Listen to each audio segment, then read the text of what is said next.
Hello everyone, welcome to the course on genetics.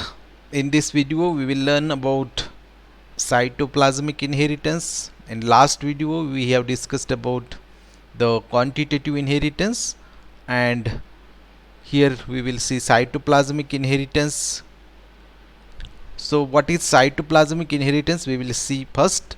When inheritance of certain characters in the prokaryotes and eukaryote is controlled by extra chromosomal extranuclear genes or DNA which are present in the cytoplasm, then it is known as cytoplasmic inheritance. So here we have to see the inheritance of genes or DNA which are present into the cytoplasm instead of into the nucleus. So there are some genes, some DNA, they are present also in cytoplasm, and these cytoplasmic genes or DNA, they will contribute in different types of inheritance of different characters. Then such type of inheritance is known as cytoplasmic inheritance.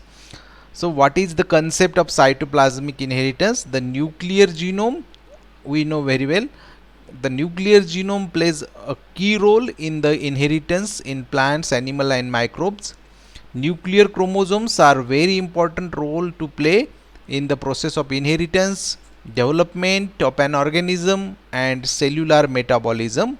Also it contributes in mutation which is taken place into that organism. In this way, nuclear genome plays a significant role in different activities of living organisms. So no doubt nuclear genome and nuclear genes are very important, and they play very important roles in inheritance, development, cellular metabolism and mutations. But apart from this nuclear genome and nuclear DNA, there are some other types of DNA genes which are present into a cell, and they are present into the cytoplasm. So these genes also have the role in the process of inheritance. So when we will know very well the concept of DNA replication, it is very popular in molecular biology. So in this concept, this DNA, it requires some material from the cytoplasm for the process of replication. So for example, certain enzymes which are required for the process of DNA replication, they come from the cytoplasm. So cytoplasm plays a very important role in the process of DNA replication. Now advanced studies, they reveal that there are some other extracellular genes or DNA are present into the cytoplasm and organelles of prokaryotic and eukaryotic cells. So there are some other types. We know the role of DNA which is present into the nucleus. It is very crucial role. But apart from the nuclear DNA, some DNAs are present or some genes are present into the cytoplasm itself. So they are known as extranuclear or cytoplasmic DNA or cytoplasmic genes, and the inheritance controlled by such type of cytoplasmic genes, it is known as cytoplasmic inheritance. So for example, we can take example of prokaryotes. So cytoplasmic genes present into the bacteria, they are known as plasmids. So their DNA, it is already laid into the cytoplasm because they lack nucleus. But apart from that DNA, they also contains another type of DNA. It is known as plasmid DNA, or it is also known as extranuclear or extra chromosomal DNA. So in respect to prokaryotes, plasmid is a cytoplasmic DNA, and the inheritance which is controlled by this plasmid, it is also known as cytoplasmic inheritance. Similarly, in eukaryotes, there are two organelles present. They are very popular, chloroplast and mitochondria. They contains their own DNA, so that these are also known as autonomous organelles or autonomous bodies of the cell, because they contains their own DNA and they inherit with the help of their own DNA. So these extranuclear cytoplasmic, plasmid, chloroplast and mitochondrial DNA molecules, they have a characteristic inheritance pattern which is other than DNA. So they are also known as cytoplasmic, extranuclear, extrachromosomal, non-Mendelian, non-chromosomal, uniparental or maternal inheritance. So cytoplasmic inheritance, it is known by these different names because they are non-chromosomal, other than these are DNA other than chromosomes, they are not present into the nucleus, and they are also non-Mendelian because Mendel only concentrated on nuclear DNA and not on the cytoplasmic DNA.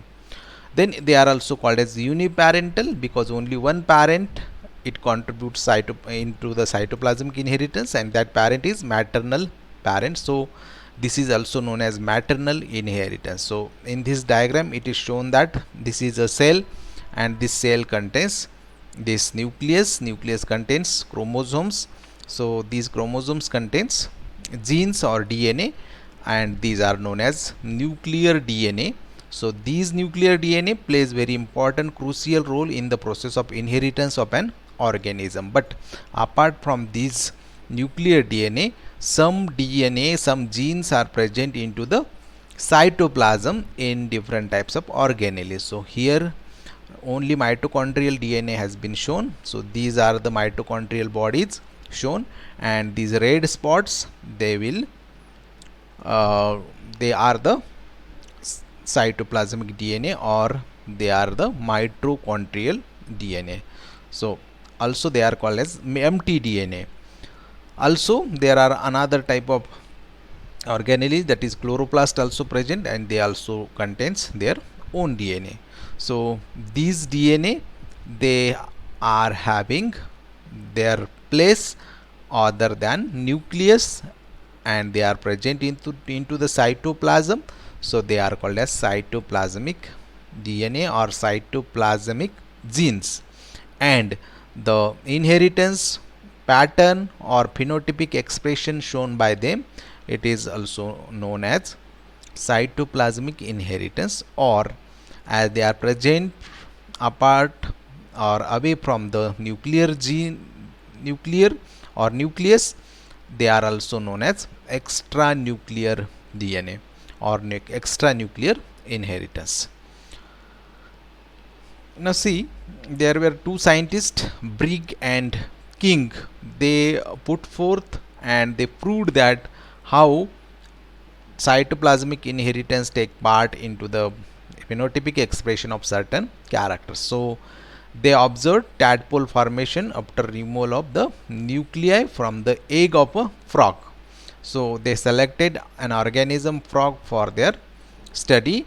They removed nuclei from the eggs of the frog, and these nuclei are replaced by the nuclei from gastrulae whose tissues were already in the process of differentiation.